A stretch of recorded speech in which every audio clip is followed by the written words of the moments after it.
Jemi rikthyer në studio dhe tani do nisim të flasim, në fakt jemi fiks në periudhën për të folur për alergjit, për reaksionet, si duket ka një masivitet njerëzish që ankohen kohët e fundit dhe është periudha tani sidomos kjo alergjia njerëz që i mbyti njerëzit me shtima dhe me koll gjithashtu. Por natyropatja Adelaida Gjonaj thotë që mund të gjejmë një lloj shërimi për alergjit dhe reaksionet, nga mënyra se si ushqemi dhe produktet që konsumojmë gjithashtu. Mirëmëngjes, mirë se erdhe. Mirë se erdhe Adelaida, kënaqësi. Janë këto dy tematika të kësaj periudhe tani, sidomos alergjit? Patjetër që po, jetojmë aktualisht pranvera është vetë stina e alergjive për vetë faktin se ndryshon metabolizmi me hapjen e pranverës, qarkullimi i gjakut fillon ndryshon, hormonet ndryshojnë në metabolizmin ton, kështu që dhe pjesa e patologjive dhe sidomos e alergjive stinore rritet akoma dhe më tepër. Logjike ne kemi alergji kronike, por ato që janë më të bezdishme për individin është stina e pranverës dhe pak e vjeshtës. Po, dhe janë polenat, nga çfarë mund të kemi në alergji? Janë gjithçka. Alergjia është një reagent në trupin ton kur sistemi ynë imunitar në momentet të caktuara nuk njeh një komponent ushqimor ose dhe të jashtëm, një substancë të jashtme, një proteinë, të cilën e përkthen në histaminin. Do të thotë që rritet dioksidi i karbonit, rritet histaminina dhe shenjat janë të ndryshme, në çdo individ shpeshherë nuk kuptohet edhe alergjia. Kemi pafund pacient që nuk e kuptojmë që kemi të bëjmë me një alergji stinore ose jo, por fal shenjave që ka, ne dim si reagon metabolizmi. Po më së shumti të paktën nga eksperienca jote, shqiptarët çfarë kanë më së shumti alergji? Se le të themi shumica të paktën tek njerëzit që unë njoh me pjesën e polenave janë të merr me të shtima. Po kemi polenin, po kemi ushqimet, janë shumë komponentë ushqimor që sillin një alergji të caktuar, siç janë prodhimet e bulmetit, siç është soja që shumë persona nuk mund të përdorin, edhe pse është një komponent shumë i mirë ushqimor, nuk mund ta përdorin pasi jep alergji. Ajo çka do theksoja është veza. Pjesa më e madhe e popullsisë kanë probleme për te me polenin, me plurat, me mykun e ambienteve në tërësi, kanë problem alergji me vezën, sidomos me të bardhën e vezë ajo që jep dhe alergji në fund të fundit fal histamininës që ka. Si e dallojmë ne reaksionin e vezës, me që jemi tek veza? Varet alergji nga reaksion ndoshta ka diferencë? Pak a shumë është e njëjta gjë dhe e kuptojmë fare mirë. Veza ka një jep shenja në lëkurë, jep pulla, formën e pullave në lëkurë, jep kruajtje të shumta, skuqje të lëkurës, e ka më shumë problemin në pjesën e frymarrjes dhe respiratore dhe të lëkurës. Në krahasim në ndryshim me pjesën e polenit, në pjesë me plurat e shtëpisë që janë në pjesë në vinë reaksionin, vinë në film. Adelaida, a zhvillojmë në alergji ndaj produkteve të caktuara që deri në këto momente në një moshë caktuar nuk na kanë bërë alergji dhe papritur na bëjnë? Tjetër, alergjia nuk ka moshë. Në një moment që trupi një substancë e njeh si armikun e tij. Po sepse zakonisht thuhet edhe nga alergologë të ndryshëm thuhet që ti ke alergji që në lindje për X substanca, X ushqime, nuk zhvillohen gjatë jetës. Zhvillohen dhe gjatë jetës se fare mirë trupi mund të jetë imun gjatë gjithë kohës fal një komponenti ose një substancë të caktuar, një kimikati të caktuar, por një bime të caktuar. Ose testi që i bëhet edhe fëmijëve të vegjël të ushqimeve, që kur janë të vegjël kur fillon. Janë alergjit që janë deri në moshën tek fëmijët, për shembull, alergjit janë deri në moshën 7 vjeçare, 5, 7, 8 vjeçare. Pastaj trupi duke u rritur fillojnë dhe humbasin. Por kjo nuk do të thotë që një individ nuk krijon një reaksion në metabolizëm, një alergji dhe në një moshë madhore. E them këtë nga një eksperiencë personale dhe nga një konsult me alergologen, që më ka thënë pikërisht këtë gjë, që nuk zhvillohen alergjit në moshën që ti je, nga ushqimet flas. Nga ushqimet mund të mos zhvillohet, por një alergji ndaj laktozës patjetër që një bakter. Në bazë të një bakteri, në bazë të një patologjie, çdo gjë në trupin e njeriut nuk lind në sekond. Duhet kohë për të krijuar. Patjetër që, siç tham, fëmijët janë ata që preken më tepër, por ata që kthehen pastaj në kronik, në alergji kronike, janë sidomos të alergjit stinore që jemi tani, që fillojmë të shtima, hundët, frymarrja, grykët, një agjitim dhe irritim i lëkurës. këto janë bashkëshoqëruese për individët që janë kronik gjatë gjithë kohës, gjatë gjithë jetës. Dhe ka njerëz që e din shumë mirë që sa i fillojnë të shtimat, të acarimet edhe tek fyti, marrin kortizonik. Dhe duke sikur shpëtimi tyre është e doza e lartë dhe duke u reduktuar më pas e marrjes së një kortizoniku. Sa e sugjeruar është? Ose nëse mund të alternohet me produkte të tjera, por mos e marrë, ne dim cilat janë efektet anësore të kortizonikut. E para është fryrja që Përpara se të vemi në shkallën më të fundit, por dhe më të shpejtën, që është një mbrojtje, unë do thoja që mirëmbajtja është antibiotiku më i mirë i njeriut. Dhe mirëmbajtja për të gjithë pacientët ose individët që janë kronik është gjatë gjithë vitit. Por si, duke krijuar regjime të caktuara ushqimore që kur vjen pranvera, trupi të jetë i përgatitur, të mos rritim atë histamininën, të mos rrisim dioksidin e karbonit, të ulim përdorimin e sheqerit kryesorin, të ulim përdorimin e karbohidrateve të shtuara, përdorimi tepërt i grurit. E stimulon alergjinë, acaron? Në fund të fundit, është ajo që thamë që është një armik që trupi nuk do ta njohi, edhe pse mund të hyjë shumë bukur në trupin e çdo individi një komponent ushqimor. Ti thua që nëse ne mbajmë të dietën përpara se të vi pranvera për shembull, është një regjim, do të thotë që një çaj pihet në përditshmëri dhe ajo është mirëmbajtje. Një ushqim i caktuar, siç është pjesa e frutaperimeve, janë përditshmëri dhe është një mirëmbajtje e trupit të njeriut. Përdorimi i probiotikëve, por mundësisht në pjesën ushqimore dhe në momentin që vjen pranvera e bëjmë shtesë probiotikun, e marrim shtesë. Siç është kosi, siç janë turshit, që janë fermente, lëngujt ushqive dhe janë probiotik natyral që hynë në metabolizmin ton. Do të thotë, parapëlqej që është më bukur kur ne mirëmbajmë trupin dhe kur e dim që kemi një patologji, nuk na kushton absolutisht asnjë gjë të ushqehemi sa më bukur që kur vjen pranvera, kur vjen vjeshta, trupi të mos ketë atë shoku, se në fund të fundit trupi tronditet brenda vetes. Çdo vit son një tronditje. Pra, jo të gjithë e mbajnë këtë regjimin, kështu që në momente që ne na shfaqen këto simptoma të alergjisë, ka një mënyrë, një regjim ushqimor që ndoshta momentalisht ne na bën ta superojmë këtë periudhë? Patjetër, në momentin që kemi stinën e pranverës që fillojnë alergjit, ulim përdorimin e ushqimeve inflamatore. Që janë? Kryesore është sheqeri. Do të thotë që eliminojmë, për mendimin tim, eliminojmë tërësisht ëmbëlsirat. E marrim sheqerin në pjesë natyrale, do të thotë e marrim në bazë të ushqimeve. Çdo perime, përtej frutave, të gjitha perimet në moment që zihen, vlera e sheqerit fillon dhe rritet. Prandaj janë edhe ato këshillat kur ti shikon që ke një alergji, mjekët ta ndalojnë automatikisht konsumimin e çokoladave, ëmbëlsirave, të konservuara, pjet me gaz. Mundësisht përdorimi i tepërt i prodhimeve të grurit. Duke qenë që është një komponent ushqimor që sjell alergji.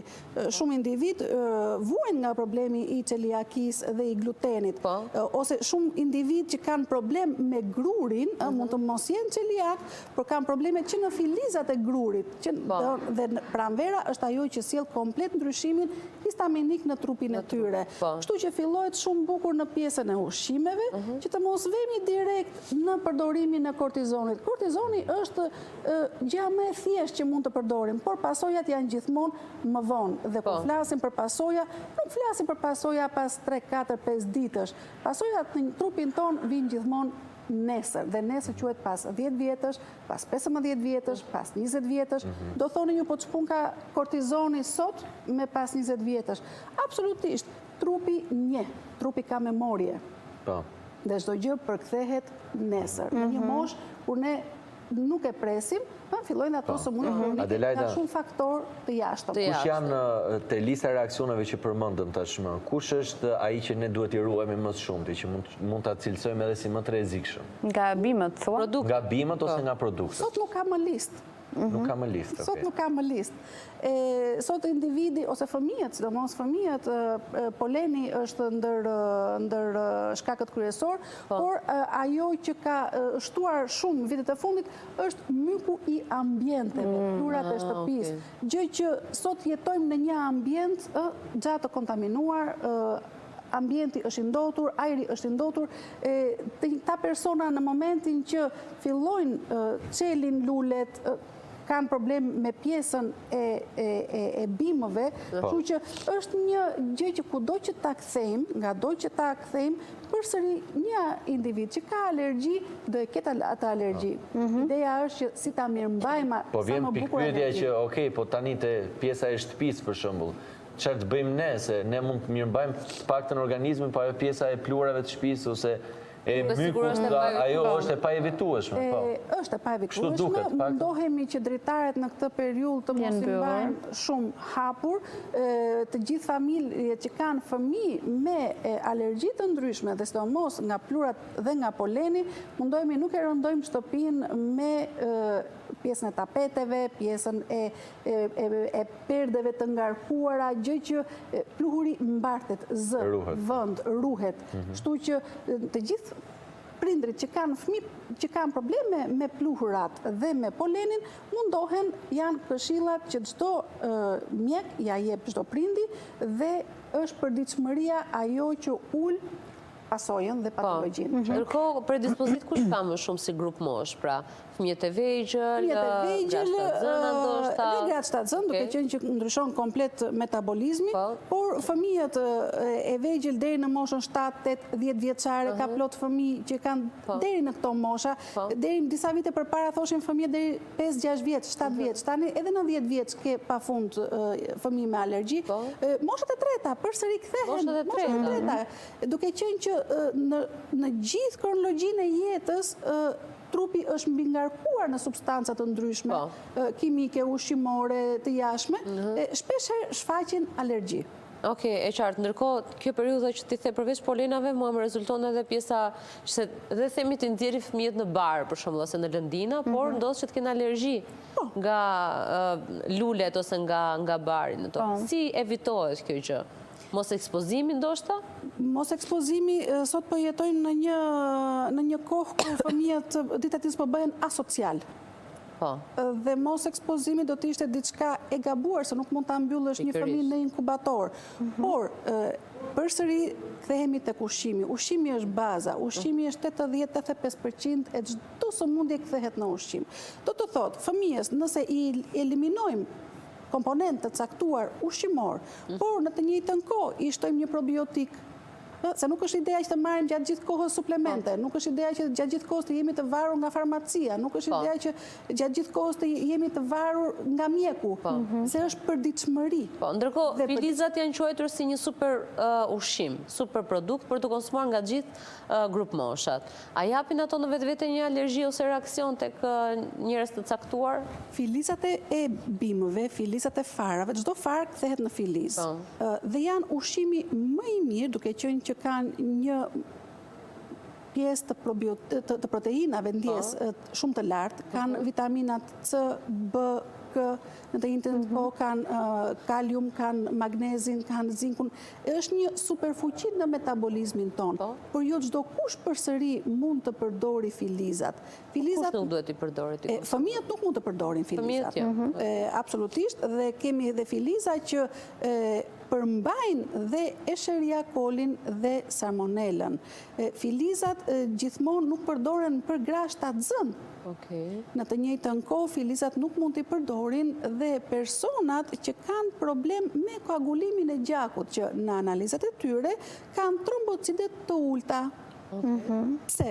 Se filizat kanë sasi të lartë të vitaminës K. Kështu që ato ndikojnë në ulljen e metabolizmit, në ulljen e sistemit imunitar. Ka persona, në shumë sëmundje filizat janë mrekulli, por kemi dhe patologjit të tjera që nuk mund të përdoren filizat. Çfarë ndodh? Sa do këshilla të japim në televizion, në rrjetet sociale, njeriu është i përvetshëm e dashur.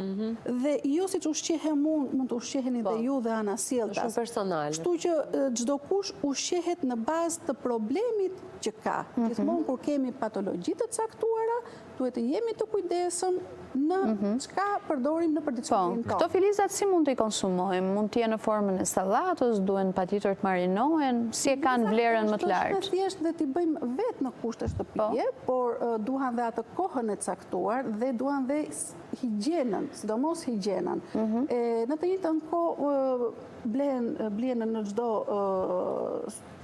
supermarket, por gjithmonë me certifikimin e duhur dhe me sigurinë e duhur. I përdorim në sallatra, i përdorim në në tostet tona, i përdorim fare mirë në smuthet tona.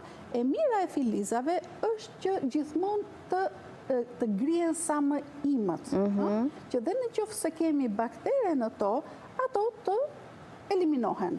Mirë është të kalojnë në formë smoothie, duke qenë që hynë më bukur në metabolizmin ton, por është një përdorim i përditshëm për personat që janë vegan dhe vegetarian. Pasi marrim vlera të shumta ushqimore nga filizat. Filizat kemi që nga filizi i brokolit, i elbit, i grurit, i thjerëzave, çfarë janë lentike, janë filiza shumë të mirë që hynë legumet gjithashtu, fasulja e zezë, çdo farë thehet në filiz. Është ajo çka mbin bima. Dhe përpara se të krijohet bima e plot, ne marrim filizin dhe e përdorim në përditshmëri. Tani kjo e zvendëson konsumin e bimëve të rritura? Për shembull, nëse ne konsumojmë filiza të brokolit, mund të hajmë brokolin njëkohësisht? Patjetër që po, thash, duke qenë që janë shtesa sidomos. Janë shtesa, pra, okay. Janë shtesa për personat që nuk përdorin sidomos proteinën shtazore, që e kanë të pakët, është një plotësues shumë i mirë i proteinave në metabolizëm, por jo vetëm i proteinave, dhe i mineraleve, aminoacideve që hynë në metabolizmin tonë. Po sa e këshillon ti përdorimin e mishit dhe të peshkut, sa rëndësi i jep gjatë kësaj periudhe? Qesha të lajë. Qeshe tani. S'di si ta marra të qeshur. Dhe e thamë, kemi emrin e mes se kemi salmonell të periudhë. Jemi në një periudhë shumë delikate, aktualisht. Shqipëria, bota, po sidomos Shqipëria, po përballet kohët e fundit me shuplaka në përditshmëri, me shuplaka ushqimore, do thoja. Para pak kohësh në folëm për vezën, dhe sot nuk kemi siguri në vezë. Pse? Jo falë stinës, po falë griprave, virozave që ka vetë komponent, vetë veza, vetë pula. Veza, lëkura e vezës ka frymarrje, se doritet embrioni brenda saj, dhe falë kësaj frymarrje, këtyre poreve, bakteret hynë shumë bukur në vezë, dhe nëse nuk gatuhet shumë mirë ajo veza, ne marrim një bakter të caktuar. E njëjta gjë sot po ndodh me pulën, e njëjta gjë sot po ndodh me peshkun, e njëjta gjë sot po ndodh me mishin. Ajo çka duhet të jemi të vëmendshëm në produktet që ne blejmë. Por themi të konsumimi i mishit.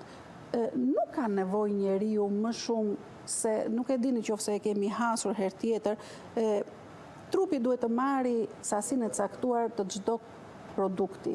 Mishi në tërësi, proteina shtazore, nuk kemi nevojë më shumë se 11 ose 12 kg mish në vit, ku ai mish quhet mishi, pula, peshku. Çfarë vjen proteinë shtazore? Sot njeriu i sotëm konsumon diku te 85-86 kg mish në vit. Dhe kjo është ajo që unë her pas here flas dhe shpesh herë dhe keq kuptohem në rrjetet sociale ose në televizione, nuk jam tek komponenti, jam tek sasia, nuk jam tek komponenti, jam tek cilësia. Sot, siguria ushqimore është për të ardhur keq në Shqipëri, se fëmijët tanë dhe përqindja alergjive, përqindja patologjive, nuk po flasim vetëm për një alergji, po flasim për patologji dhe sëmundje autoimune që vjen sidomos përqindja më e lartë nga keq ushqyerja, ose më saktë nga mirë ushqyerja, por pa cilësi. Okej. Mirëushqyrje pa cilësi. Po, se sot njeriu i sotëm investon për të Mundohet të marrë produktin më të mirë. Po, por në të njëjtën kohë i gjitha investim sot po na përkthehet në sëmundje, po na kthehet përsëri dyer spitalesh dhe dyer Po blejmë farmacisë. sëmundjet tona. Ne blejmë me lekun ton, punojmë shumë për të blerë sëmundjen tonë. E qartë, e qartë. Do thoni po ju ku jetoni, se shpesh vjen kjo pyetje që po ti ku jeton dhe unë jetoj këtu, thjesht mundohem të ushqehem më ndryshe, pse se më intereson mirëqenia ime metabolike, më intereson mirëqenia e familjes time dhe e fëmijëve të mi. Do të thotë që nuk na kushton absolutisht asnjë gjë në një kohë kur kemi alarm, është përditshmëri alarmi. Jo më larg mos arrim deri këtu. Jo më larg se dje, pam qumshtin, përdorimin e qumshit. Dhe kemi mbi një vit e gjysmë që popullsia jonë përballet me një qumësht që nuk është qumësht në fund të fundit dhe e blej me lek. Këtu po jetojmë dhe po i marrim vesh gjitha dhe shpresojmë të mos dalin të tjera, se duket sikur dita ditës po dalin sensibilizimi dhe përkushtimi për jetën nuk kushton për askënd. E drejtë. Jeta nuk është supermarket, jeta nuk është mod. Të flasim hapur, industria farmaceutike dhe industria ushqimore janë ato që po mbysin njerëzimin e sotëm. Pola pak rënd, për kërkojmë pjesë për këtë. Po, duhet, ishte e nevojshme. Por duhet, her pas herë. Faleminderit shumë, ishte shumë. Faleminderit edhe Lejda, kënaqësi. Të mbarë për gjithashtu dhe për ju. Okej, ikim reklama, kthehemi pas pak.